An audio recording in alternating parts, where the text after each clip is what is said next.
Let's say you were the owner of a brand new space startup, Space Y, and you need to launch a rocket into space in order to impress your investors. You have a launch system and a recovery system in place for the rocket. However, you still need to find a way to stabilize and control the rocket's flight path. So, what do? The answer is thrust vectoring, more specifically, gimbal thrust. While earlier rockets typically used fins to produce aerodynamic forces, lift and drag to counteract destabilization during flight, most modern rockets use gimbaled thrust.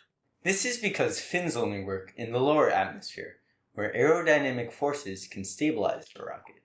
Fins are also limited to launching a rocket on its initial launch angle, where gimbaled thrust can launch a rocket on any flight path. Thrust vectoring can be performed by swiveling or gimbaling the nozzle of the rocket engine from side to side. As the rocket nozzle is gimbaled, the thrust vector changes relative to the center of gravity of the rocket. For example, if this rocket's nozzle was gimbaled to reference angle theta relative to the original flight direction, it would create a torque on the center of gravity, since the thrust vector no longer goes through the center of gravity, and the rocket's nose would shift left. However, if this same rocket had its rocket nozzle now gimbaled towards a thrust vector at the opposite reference angle relative to the new flight direction, gimbal angle alpha, the nose of the rocket would now shift right, back towards the original flight direction. This can be used both to control the flight path of the rocket and correct for deviations from the flight path of the rocket. But how does a rocket know when to shift its thrust vectors so that it stays on path?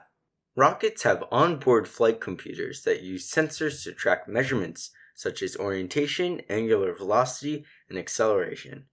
A control system then takes those values and calculates the rotation angle at which the nozzle should be gimbaled. An easier way to think about this is balancing something in your hand. If we take this water bottle, for example, and balance it in our hand, we can see a process similar to that of thrust vectoring. When I see that the cylinder is shifting in my hand, my eyes act as the onboard sensors and my brain, the flight computer, then uses that information to send a command to my hand, the gimbal for the nozzle, to shift the cylinder back upright by gimbaling my hand in the opposite direction.